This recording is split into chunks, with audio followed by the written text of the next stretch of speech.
E aí, já pensou em ganhar muito dinheiro com um canal de corte igual esse daqui que você está assistindo? No primeiro link da descrição temos um aulão para você que quer começar um canal de cortes e faturar muito aqui na internet. Também teremos planilhas que irão te ajudar na hora de organizar a produção do seu canal. Tá esperando o quê? Essa daqui, ó. Começar pelo Estadão, antes de mostrar da Nicarágua. Recebi essa postagem ontem na minha DM, uma amiga me mandou. Foi, sim, matéria impressa do Estadão. Aí, ó, jornal impresso do Estadão, bonitinho, de ontem, 11 de agosto, dia do estudante. Uma matéria do... não sei, é uma entrevista, na verdade, com Vargas Llosa. E ele fala o seguinte, ó. O idiota latino-americano se reinventou. Para analista, esquerda na América Latina virou pós-moderna, incorporando a defesa das minorias e do meio ambiente. Meio ambiente, agenda verde. O que tem na imagem que a gente comentou? Mas não é capaz de promover o desenvolvimento da região. E aí, em uma das falas ao longo da entrevista, né, várias pérolas, eu aumentei aqui. Lula deu apoio a toda a causa antidemocrática e a todo autocrata da América Latina, segundo o Vargas Llosa. O Lula, ele apoia os ditadores. E todo mundo sabe disso, mas a imprensa finge que não. Aí veja só, olha aqui a democracia que o Lula defende. E essa aqui não é piada, o Lula realmente defendeu o Daniel Ortega. O Lula, inclusive, foi criticado pela própria esquerda. O PT, no seu site oficial, havia soltado uma nota parabenizando o Ortega. E depois que pegou muito mal, né, uma repercussão negativa, o PT removeu a nota. Não, essa nota aqui não passou pela aprovação da diretoria do PT, isso, aquilo, outro. Inventaram uma história maluca. Mas está aqui o Estadão. Nicarágua aperta o cerco contra opositores, fecha emissoras católicas e prende bispo. A história diz, ó. Outro país que o Nine apoiou. O cara fecha igrejas e rádios e vem esquerdista aqui no Brasil dizer que uma democracia lá. É disso que alertamos se o Nine voltar. Não queremos isso para o Brasil. É Bolsonaro 2022 por uma democracia livre. É Jair ou já era. E é isso aí. Aí a matéria, de forma bem resumida, fala o seguinte, ó. As relações entre a Igreja Católica e o governo de Ortega começaram a se deteriorar em 2018, quando vários templos abriram suas portas para abrigar manifestantes feridos durante os protestos contra o presidente duramente reprimidos. Na ocasião, 355 pessoas foram mortas, segundo a Comissão Interamericana de Direitos Humanos. A igreja abriu as portas para os feridos, pessoas que estavam protestando pela liberdade. E é o governo que o Lula apoia. O governo Ortega sustenta que essas manifestações... Olha a narrativa, é a cara do PT. Fizeram parte de uma tentativa de golpe promovida pela oposição com o apoio dos Estados Unidos e com cumplicidade dos bispos. Portanto, é um golpe americano. A repressão do governo Ortega aos seus opositores se intensificou em 2021, com a proximidade das eleições presidenciais e não parou de escalar desde então. A partir de 2020, novas leis foram aprovadas no país e têm levado à prisão ou fuga de opositores. Isso aqui tem aquele cheirinho do que o PT vai fazer se chegar ao poder. Leis, mudança de leis, perseguir pessoas. A esquerda está fazendo isso daí ao redor de todo mundo onde eles chegaram no poder nos últimos 2, 3 anos. Além disso, o Tribunal Eleitoral foi dominado por juízes ligados ao partido Frente Sandinista de Libertação Nacional. Os sandinistas são o grupo que estão por trás do sequestro do Abílio Diniz, lá em 89, que o Lula defendeu. Os meninos. Foi lá pedir... Vou, Renan. Os meninos, vai ter que ir preso, vamos mandar eles embora. E dias após a denúncia do fechamento das rádios católicas, o Brasil repudiou a decisão e o uso abusivo da violência policial contra líderes religiosos e fiéis. Quando ele está escrevendo no Brasil, gente, foi o governo Bolsonaro. Ele não pode falar isso. Não pode. Foi o governo... Não é o Brasil, foi o governo Bolsonaro. Em nota, o Ministério de Relações Exteriores manifestou sua grave preocupação e instou o governo de Ortega a restabelecer sem demora o funcionamento das emissoras, o pleno exercício da liberdade religiosa. Quais são as narrativas que estão surgindo nos últimos dias? Que a Michelle Bolsonaro é intolerante. Bastou a Michelle Bolsonaro entrar, bastou as pesquisas começarem a mostrar que a Michelle está ajudando o Bolsonaro a chegar nas mulheres, reduzir as resistências. E a Michelle começou a ser atacada. Começaram a caçoar dela, caçoar da forma como ela ora, como ela se conecta com Deus. Mas qual é o governo? De qual presidente que está defendendo aqui as igrejas? É o governo Bolsonaro. Como sempre. Como sempre. Chega cansa, né? E quando você fala da turma do Lula... Se lembra da advogada do Lula? Não que seja advogada dele, né? A amiga dele, a Deolane. Doutora Deolane. Ela já tinha aparecido nos noticiários um tempo atrás. E ontem, o SBT News soltou aí um exclusivo. Polícia investiga envolvimento de Deolane com o crime organizado. COAF aponta que empresa de advogada movimentou 13 milhões em um ano. Relações de Deolane com integrantes do PCC são investigadas. Segundo o COAF, a empresa de Deolane movimentou 13 milhões entre maio de 2021 e maio de 2022, muito acima do limite de 4,8 milhões estabelecido pelo Simples Nacional.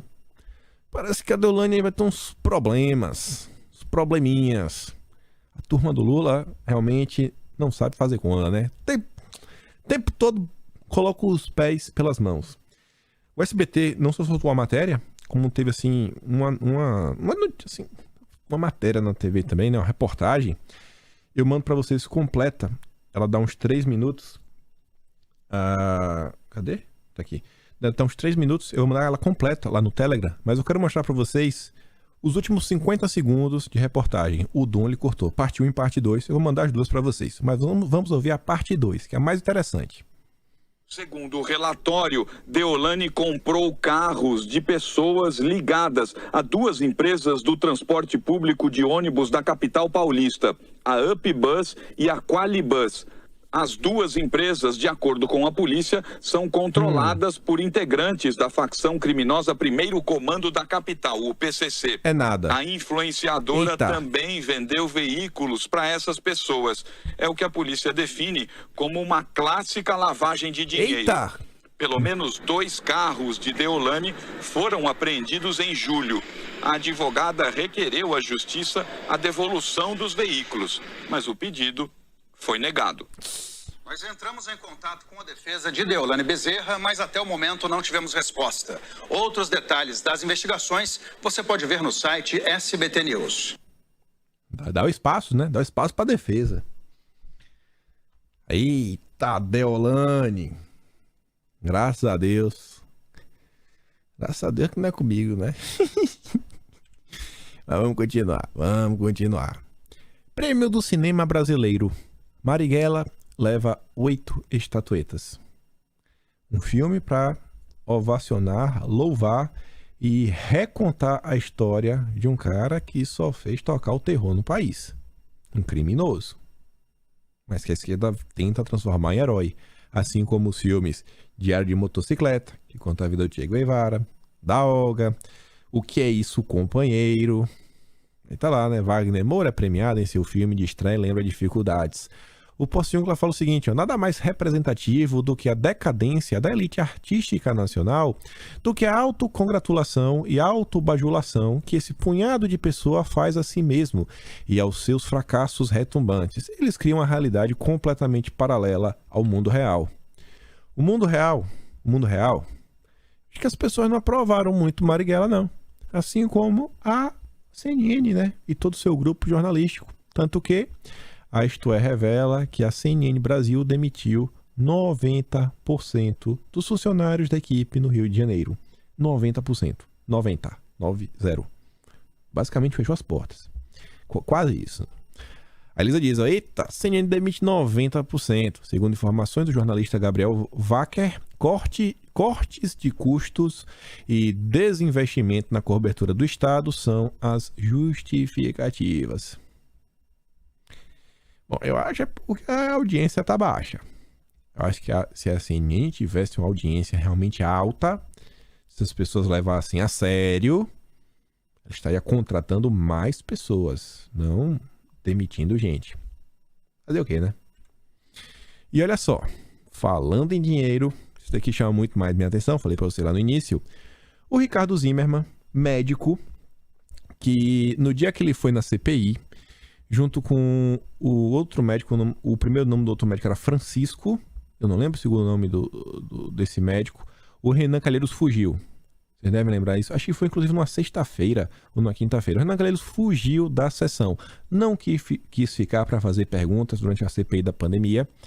E o Ricardo Zimmermann, ele fala o seguinte, ele postou um tweet com dados que dizem respeito a doações e patrocínios. E o Ricardo Zimmermann afirma que somente em 2021 o Átila recebeu R$3.600 do enfim, nome complicado aí. Sim, ele recebeu 30 mil por mês para servir de substrato científico para o Fecha Tudo, que custaria milhares de empregos. Aqui, na verdade, é o fomento, né? É o fomento à ciência. Não é para fechar. O Átila não recebeu dinheiro para fechar tudo, ele recebeu dinheiro para fazer ciência. Eu discordo, mas foi para fazer ciência. O Átila é cientista. Sobre o Átila, tem ali, né?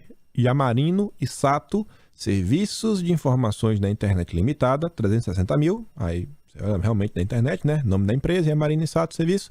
Quando você vai olhar os sócios, tá lá o nosso glorioso Átila Tamarindo. Só que não para por aí. Outra doutora que, nossa, colecionou aparições na TV, na Globo, na CNN, na CPI, brother de todo mundo do Renan, verificadinha. A Natália. O Fernando Júnior falou o seguinte, queridinha da mídia, Pasternak, 500k, que beleza. Aí falou, pô, 500k Pasternak? E aí eu vi que ele tava comentando sobre aquele instituto ali, ó, IQ Ciência. Falando que a Pasternak ela é a presidente do IQ Ciência.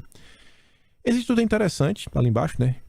Questão de ciência. Eu já comento no subtítulo dele, que chamou minha atenção.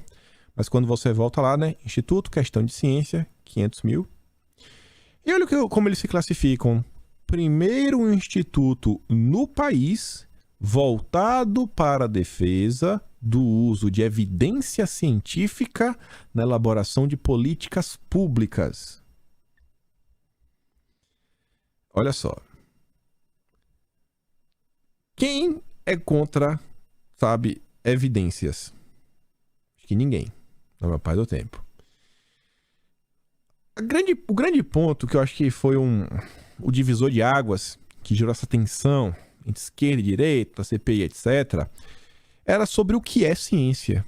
Parece que, para eles, ciência é o que eles queiram que seja ciência. Se não for o que eles querem, não é ciência. Tipo isso. A partir do momento que eles definem o que é ciência e o que não é ciência, e existe um instituto que quer que as políticas públicas sigam a ciência, fica parecendo que é como se fosse... Fica parecendo um lobby. E você está tentando direcionar as coisas e políticas públicas vão gerar, né, as regras, as diretrizes, o compliance, a regulamentação. Ou seja, no final do dia você vai definir como é que tudo vai ser arbitrado, né, as arbitragens do dia a dia. Então, é muito estranho isso. Muito estranho mesmo, até parece a movimentação que o Soros vai fazendo, só que ele vai de forma assim, muito mais incisiva e o Soros mira em diversas áreas, mas só pega um específico, né? Atualmente ele está ajudando aí a tentar eleger vários promotores, procuradores, pessoas dentro do judiciário americano. Chamou muito minha atenção, né? O principal trabalho desse instituto. Mas tudo bem.